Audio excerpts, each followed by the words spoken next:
સત્યમ શિવમ સુંદરમ વિદ્યાર્થી મિત્રો ધોરણ 7 ની અંદર સામાજિક વિજ્ઞાનમાં છેલ્લે આપણે જે ભૂમિ સ્વરૂપ છે પૃથ્વીનું ભૂમિ સ્વરૂપ એના વિશે અભ્યાસ કરતા હતા. ત્યાર પછી આજે આપણે જે મુખ્ય ભૂમિ સ્વરૂપો છે બરાબર એના વિશે જોઈએ તો કે કસારણ કે ધોવાણ પરિવહન અને નિરપેક્ષ જેવી પ્રક્રિયા દ્વારા ભૂમિ સપાટી સતત બદલાતી રહે છે. હવે આપણે જોયું છે કે વરસાદ આવે એના કારણે અમુક જગ્યાએ ધોવાણ થતું હોય છે, ઘસારો પડતો હોય છે બરાબર. તો આ જે વસ્તુ છે એ શું કરે છે કે પૃથ્વી સપાટીમાં બદલાવ લાવતી રહે છે બરાબર.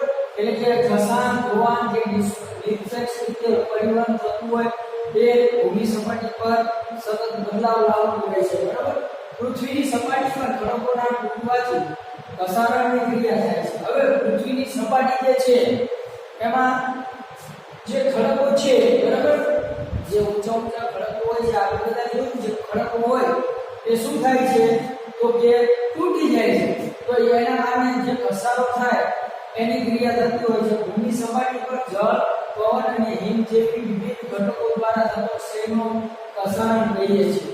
હવે પૃથ્વી ઉપર આપણે જોઈએ છે કે જળ એટલે કે વરસાદનું, ત્યાર પછી પવન દ્વારા પણ ઘસારો થતો હોય. આપણે જોઈએ છે કે જે પવન છે એ જ્યારે જમીન ઉપરથી પસાર થાય છે ત્યારે શું થાય છે એ જમીનને ઘસાતી ચાલતો હોય છે. ત્યાર પછી તો કે હિમ, જે હિમવર્ષા થાય છે તેની વાત આવા વિભિન્ન જે ઘટકો છે એના દ્વારા ક્ષયને ઘસારણ કહીએ છીએ બરાબર.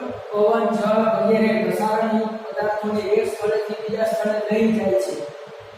હવે જે પૃથ્વી ઉપર જે પદાર્થો છે બરાબર, આ ઘસારણના કારણે એ પવન થ્રુ કે જળ થ્રુ એક જગ્યાએથી બીજી જગ્યાએ લઈ જતા હોય છે.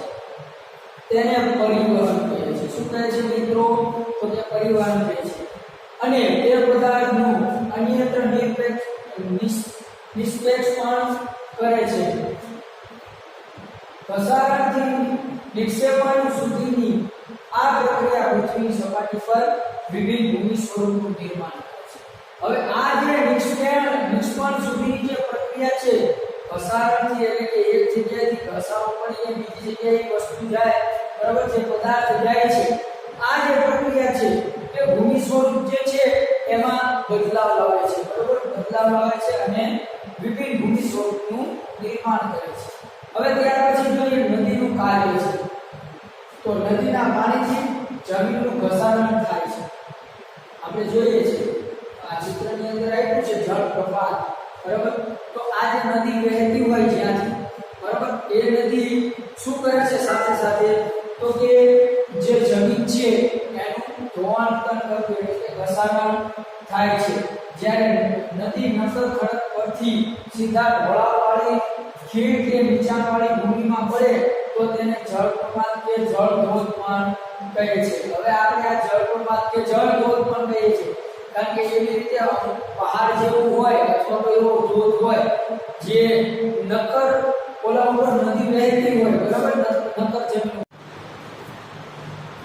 હવે જ્યારે નદીના મેદાની ક્ષેત્રમાં પ્રવેશ કરે છે તો તે વળાંકવાળા માર્ગ પર વહેવા લાગે છે બરાબર. જ્યારે નદી છે એ કોઈ મેદાન પ્રદેશમાં પ્રવેશ કરે કે અથવા તો મેદાની ક્ષેત્રમાં પ્રવેશ કરે ત્યારે એ વળાંકમાં ચાલવા લાગે છે, જે આપણે ચિત્રમાં જોઈએ છીએ એવી રીતે બરાબર.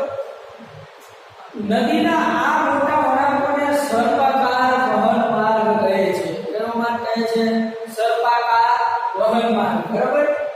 ત્યારબાદ સર્પાકાર વહન માર્ગના કિનારા પર સતત ઘસારણ અને નિક્ષેપ પણ શરૂ થઈ જાય છે બરાબર. હવે આ જે સર્પાકાર છે નદી મેદાની પ્રદેશમાં કે ક્ષેત્રમાં વહવા લાગે ત્યારે પછી શું થાય છે ધીમે ધીમે એમાં ઘસારો એટલે કે આવો માર્ગ બની જતો હોય છે બરાબર. આપણે બધા જાણીએ છીએ કે પાણી જ્યાં જાય ત્યાં સાથે સાથે ત્યાંની માટી રેતી બધું ત્યાંથી લઈ જતું હોય છે બરાબર. એટલે આ નદીનો પણ શું થાય છે તો કે વહનમાર્ગના કિનારા પર સતત ઘસારણ બરાબર, ઘસારણ થાય અને નિક્ષેપણ શરૂ થઈ જાય છે. સર્પાકાર વળાંકો સમય જતાં ખૂબ જ નજીક આવી જાય છે. હવે આ સર્પાકાર જે છે જેમ જેમ સમય જાય ખૂબ જ પછી શું થઈ જાય છે નજીક આવી જતા હોય છે બરાબર. લગભગ ઘોડાની નાળના આકાર કે વર્તુળાકાર ધારણ કરે છે. હવે આપણે આ જોઈએ છે કે ઘોડાની નાળ જેવો આકાર છે, બરાબર? આ પણ ઘોડાની નાળ જેવો આકાર છે. આવો આકાર ધીમે ધીમે ધારણ કરી લે છે. આ અવસ્થામાં જ્યારે નદીમાં પૂર આવે છે ત્યારે નિક્ષેપણથી જ વળાંક વચ્ચેના ભૂમિ ભાગો નદી પ્રવાહી કપાઈ જાય છે. હવે જ્યારે વરસાદ આવે છે, પાણી ખૂબ વહેવા લાગે ત્યારે નિક્ષેપણથી જ વળાંક વચ્ચેની ભૂમિ ભાગો નદી પ્રવાહમાં કપાઈ જાય છે અને નદીના તેના લાંબા માર્ગને છોડી સીધો માર્ગ બનાવે છે. બરાબર? ત્યાર પછી નદી જે આ સર્પાકારથી આખું બનતું હોય છે એની કરતા એ સીધો માર્ગ ગ્રહણ કરતી હોય છે. નદીના છોડેલા નળાકાર ભાગમાં પાણી રહી જાય છે. હવે આ જે ભાગ છોડેલો હોય છે, બરાબર, જે નળાકાર ભાગ છે એમાં પાણી રહી જાય છે, તેને નળાકાર સરોવર કહે છે.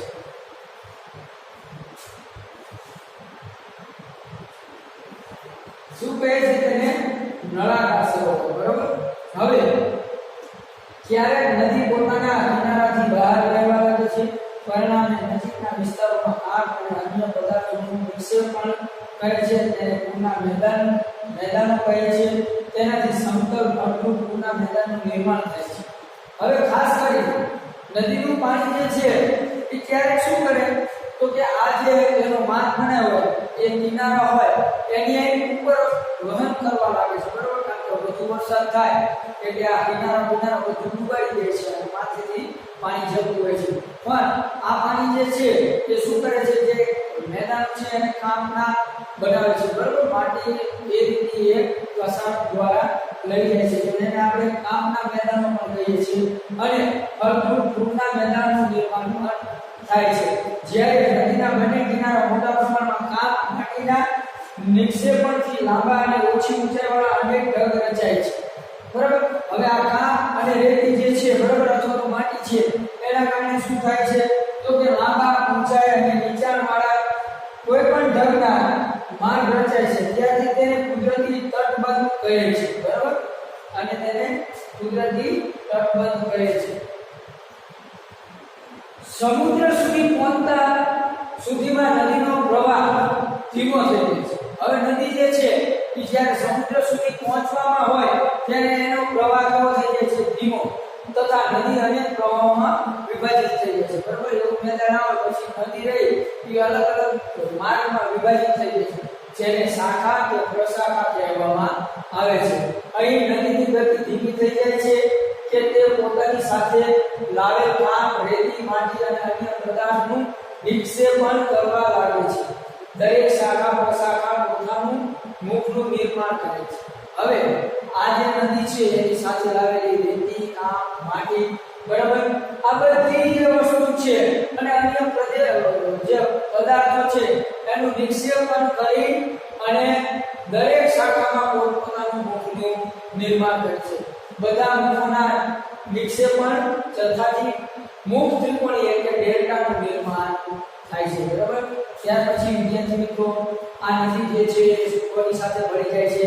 સમુદ્ર સાથે ભળી જાય છે. બરાબર? આપણે જોયું કે ભાઈ નદી છે એ પોતાના માર્ગમાં વહેતી હોય છે. બરાબર? કેવા સર્પાકારમાં વહેતી હોય છે. આડી અવળી ઉપર ચિત્રમાં જોયું. બરાબર?